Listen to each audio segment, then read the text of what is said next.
You're welcome back. This is Breakfast Daily, beautiful musical interlude from K Black. Now, you know that we are in October, and I'm sure by now you know that it is Breast Cancer Awareness Month. And so today on our health segment, we are going to be talking breast cancer. And today we are looking at how to examine your breast at home. Yeah, you heard me, how to examine your breast at home. We are going to be demonstrating that, and I have been joined by Dr. Kelvin Owusu of Optimal Care Diagnostics. Doc, you're welcome. Thank you very much. You know, yesterday I posted on that's before we had the Doomsaw on social media, you know, I posted on Facebook, my fan page, that men and women should go check their breast. And people were surprised, especially the men were like, hey, men too. A lot of people don't know that men also do have breast cancer. Well, let's just start by saying that men actually suffer more severe consequences from breast cancer than women. Oh, I didn't even know that. Yes, because I mean, well, look at me. That's all the breast there is. Yeah. Which then means that if there's a problem, if there's cancer in this breast, there's no room for the cancer to actually grow. So it spreads much faster and kills much faster. Yeah. You know, if a woman develops breast cancer, there's a lot more room. Okay. So the cancer can actually stay in the breast for a while before it spreads out. You know, cancer is the spreading of cancer that actually causes the most damage. Yeah. You know, so if there's room for the cancer to grow, then you have time to intervene. So men should actually be taking more serious look at their breast than even women in this manner, in this discussion that we are having. So yes, both men and women, once you have breast, you are at risk of breast cancer, period. But how serious is the situation in these days? It's still a big problem. You see, and it's surprising because unlike other parts of the body, cervical cancer, you can't even see the cervix, so you develop cancer that you might not even know. You see the breast every day. Every day you see the breast, and I dare say somebody touches a breast every single day. So the question is why? I mean, that's why I said I dare say, because I wasn't there, but I know that, you know. No, it's a daily occurrence. Exactly. You know, so then why is it killing? In fact, depending on the text you read, breast cancer in Ghana is #1 or #2 cause of death.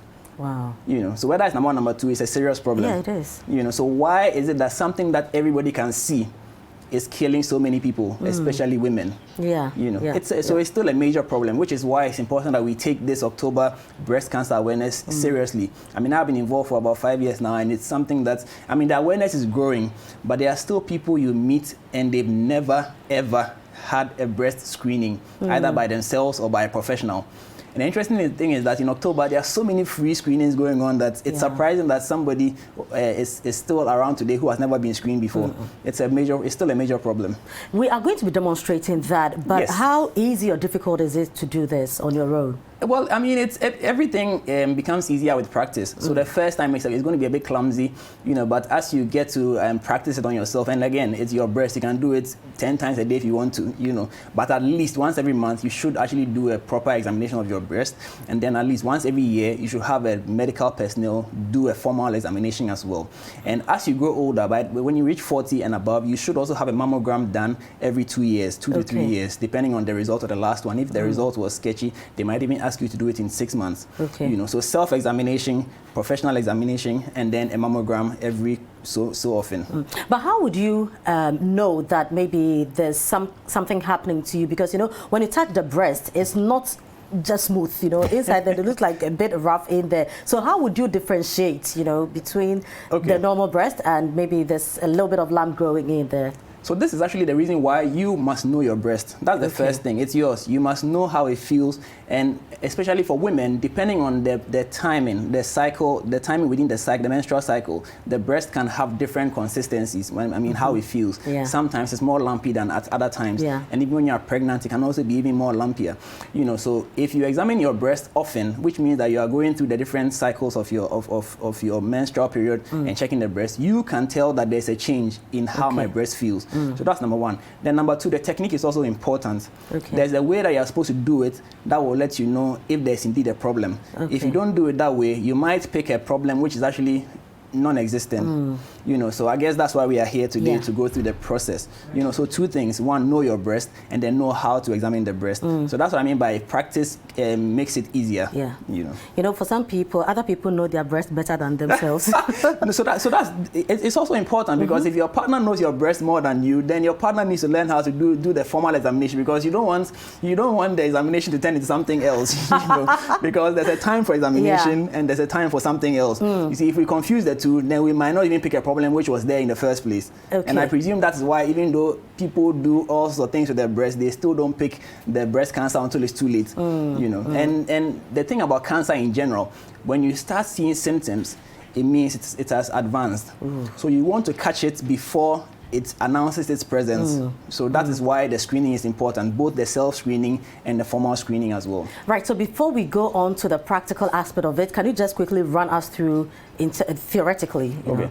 So basically, you want to first of all look at the breast, see how they look. Everybody has one breast hanging lower than the other, or a little bigger than the other. So you should know that difference, so that if, let's say, your left breast is hanging a bit lower or slightly bigger than your right, if you notice that the two breasts are the same size, then it means that there's a problem with one of them. Okay. You know, if you notice that the one that was hanging lower is now hanging much lower, it means that there's a problem. So just by looking, you can tell. Sometimes you might also notice some discoloration. So looking is very important. So you may notice a bulge somewhere, or a depression somewhere, or a discoloration somewhere. Very, very important. So just look at it first. Then you go through the process where you put it under a bit of tension. So you want to lift up your hand. Now, you know that the breast is connected to the general body. So as you lift up your hand, the skin is going to stretch out. So that if there was something that was hidden, that you didn't see initially, as you lift up the hands, that place will start showing.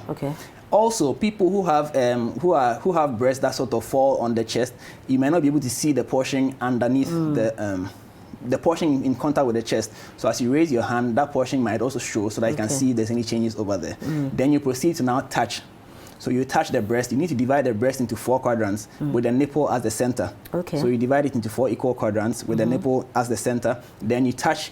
Make sure your hand goes through each of the 4 quadrants. And in this regard, the outer quadrant, the upper outer quadrant, is the most important, because it is the largest of the quadrants. And what most people don't know is that the breast actually extends into the armpit. You know, most people, I mean, you notice it in obese people, you know, or people who are well endowed. You can tell obviously that the breast is going into the armpit, but everybody, whether you're endowed or not, the breast actually goes into the armpit. So when you're feeling that part, you need to go all the way into the armpit to see if there are any lumps over there. Interestingly, that is the commonest place for breast cancer to start. So if you do everything and you don't go into the armpit, you have not done a complete examination. You know, and after you've done that, you want to also squeeze the breast, literally.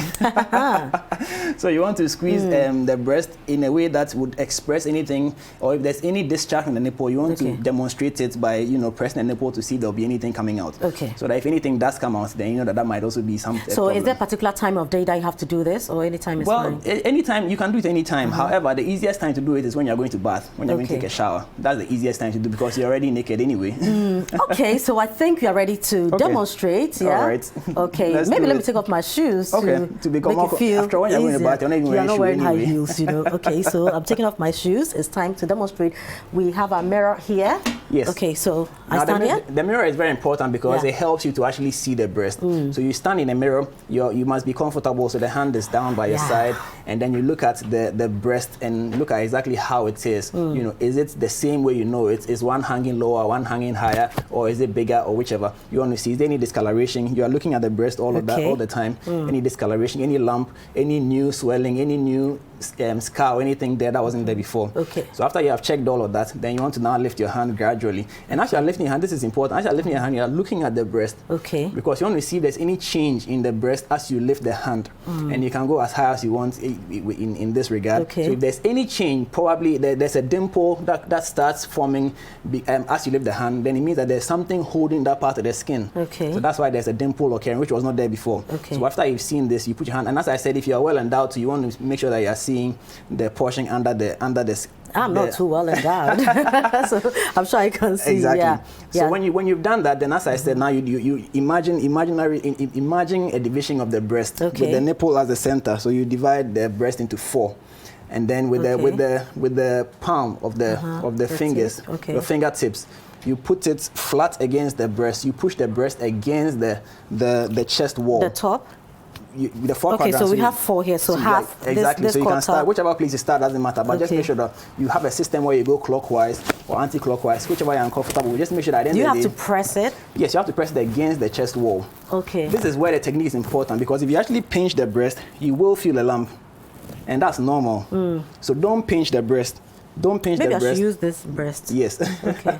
Well, whichever one you choose, it's yours. No, because this place is Yes, too busy. yes. Yeah. So don't pinch the breast between your hands, your fingers. Okay, It should be just pressed flat. against the chest Okay. wall. So you want to go around everywhere, and don't forget the armpits.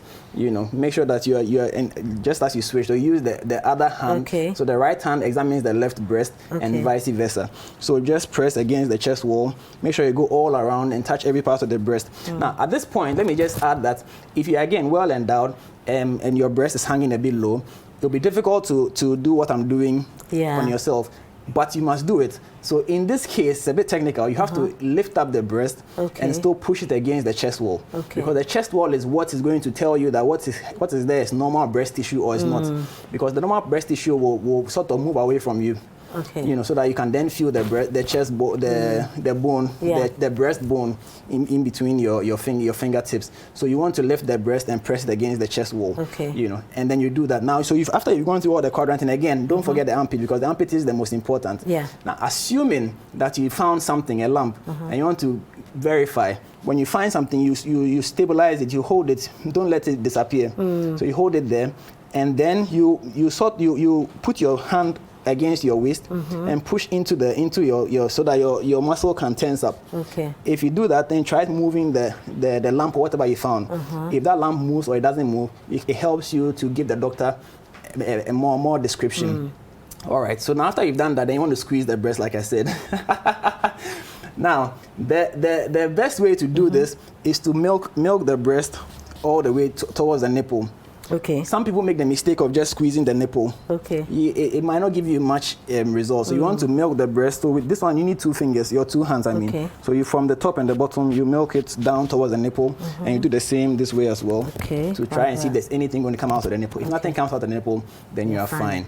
But like I said, because it might be your first time, or you may not know exactly what you're doing, it's always good that after you've done this yourself and you didn't find anything, you go in and have a professional also do the same thing. Okay. And might even go a step further by doing an ultrasound as well if they are not too sure about something, so that you know exactly what is going on. So after doing this, I can let you do it for me later? Yes, definitely. Okay, all right. But remember that you have 2 breasts. So as you do for the left, you do the same for the right. Yeah. Very important. And you do this often so that you get used to the consistency of your breast. Because even if you had to come to me, I mean, you should have more information than I would have, because you know how your breast feels. So if there's something different going on, because it's not all breast cancer that will present as a lump.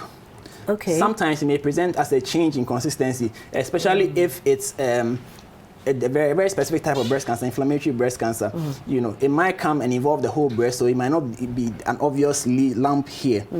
So you come and say that, okay, I feel my breast has changed in how it feels at this time. It feels a bit heavier, or I feel a more pain than usual. So I want to come in for a proper examination. Then we'll take you through the formal examination. Talking about the pain, can you tell us times, maybe in the month that you probably can have pains? If you're ovulating, would you find pain? If you're menstruating, would you find pain? So we can tell that, okay, this time around, if I have pain, it's not breast cancer. Okay, so usually most women would have pain during ovulation. This is because the hormones that precipitate ovulation also stimulate the breast to start developing. So you realize that during ovulation, your breasts are a bit more, they are heavier, they are firmer, and they are also a bit tender. Of course, the theory too is that it makes you look more beautiful, so that you can have a fuller chest. It's not really about fuller chest. Be more attractive. Because at that point in time... Well, you would know. It's an evolutionary thing. Okay. You see, because when you're ovulating, then you can get pregnant. So the hormones that are at play at that time are making you more appealing, so that you can actually go and have intercourse and get pregnant. So that is how the body has been set up. Okay. So if that intercourse does not happen, that pregnancy does not result, then everything will involute. Okay. So that's why after ovulation, your breasts go back to what they were before. A few women also have pain when they are menstruating. Okay. But that is not it's not a lot of women who have that aspect. Some women will have pain during menstruation, but the common one is during ovulation. Right. So we'll come back, we'll come to you now at Optima Care Diagnostics, for the proper examination from the doctor. So where can we find you on social media? Well, you can find me at Kelvin Owusu MD on all social media channels. Okay, all right. Thank you very much, doctor. So now, if you didn't know what to do, now you do. You know how to examine your breast correctly. It is Pink October, and we are checking our breast to make sure that there's an early detection just in case breast cancer is just around the corner.